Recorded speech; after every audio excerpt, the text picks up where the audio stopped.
Good morning. I'm Jim Sunderwirth coming to you from the swing. I love this cup. It says, I love you, a bushel and a peck and a hug around the neck. And that's what my mom used to say to me all the time. And so I told it to Diane, and she found this cup and she got it for me. I like it. Well, I'm so glad, of course I'm Jim from the swing, and I just am enjoying this so much, being with you each morning. And we're going through some stuff, and of course we're still going through some stuff, and we're going through some, wow, this nation of ours, whew, it's troubling times to say the least in every way, but God is still on the throne. God is still in charge.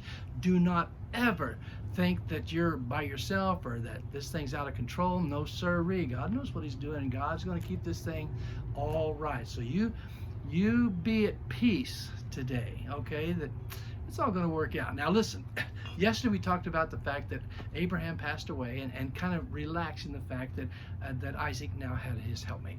Now we go on in this chapter of 25, and it talks about the generations of Isaac, Abraham's son. And then so Isaac was 40 years old when he married Rebekah. It says in verse 20 of chapter 25. And he said, and Isaac entreated the Lord and prayed to the Lord because she was barren. Now on down in the chapter we'll realize that when she did have a child, that Abraham was 60. So there was 20 years of barrenness. Now see, so many times we want everything, to happen, and there was 20 years here that they were together and she hadn't had a child. So Isaac prayed to the Lord, and Rebekah conceived. It says this in chapter 20, verse 21. And the children struggled within her. And she said, if this be so, why am I thus?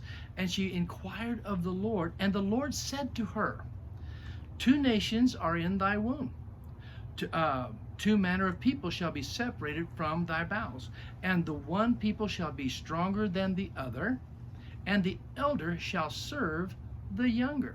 So there was a prophecy there, and we realized that God had a plan, and that God really had it under control, and that the older one was going to serve the younger one. Now, God was going to make that happen. He said he would. But we know, hey, listen, Isaac, Rebekah, and the twins, they were a little bit of a flawed family to some degree, as all families have flaws. All families have troubles. I mean, we just admit it, and their family was no exception whatsoever. Isaac, Rebekah, and they had these children. They had these two boys. Now remember, Isaac was about 60 years old at that time. And here's what happened. The days for her to be delivered were fulfilled, and there were twins in her womb. And the first came out, and he was red all over like a hairy garment. Oh my goodness, can you imagine that? He came out. Now Rebekah and Isaac, they weren't really sharp in how they they weren't really creative in how they named him. He came out red and hairy, so they called him Harry. They called him Esau, which means hairy. And it's not Harry, it's Haire. Harry. He's hairy. He has to call him his back. Anyway, so he had hair everywhere. And he came out, and he was kind of a rustic guy. Well, the one right behind him was Jacob. And as he came out behind Esau, the second boy, he had a hold of the heel of Esau. And so as he came out, they said, well, we'll just name him Heel Catcher. I mean, they weren't really creative. Here comes Harry and Heel Catcher. Harry and Heel Catcher. Can you imagine that? Well, it was kind of true, because you see, Jacob means trickster or tripper, who makes other people trip for his benefit. And he was. Now these guys, this family did have some flaws. Esau he came out, the boys grew, and Esau was a cunning hunter, a man after the field.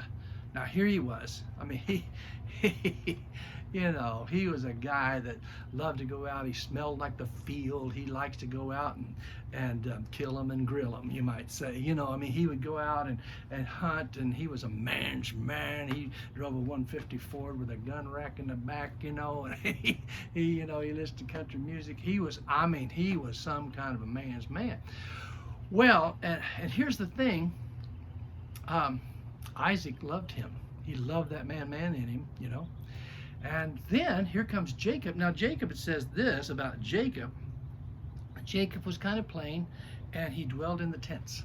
In other words, he was a nice dresser. He was kind of plain. He stuck around. He watched the, you know, cooking channel. He stuck around in the tent, and he loved to, you know, cook and clean, you know, things. I mean, he was a man's man in a sense, but he was just different. You know, brothers are different. Well, this one Esau was out hunter, and he was a man's man. And then here was Jacob, who stayed around home. And you know what happened? Rebekah liked him. Rebekah liked Jacob, and Isaac liked Esau. In other words, there was a favoritism going on. Now I want to point out 3 different things here real quick, if I may, but I can't do it right now because I'm over time. You stick around, I'm going to tell you the story tomorrow.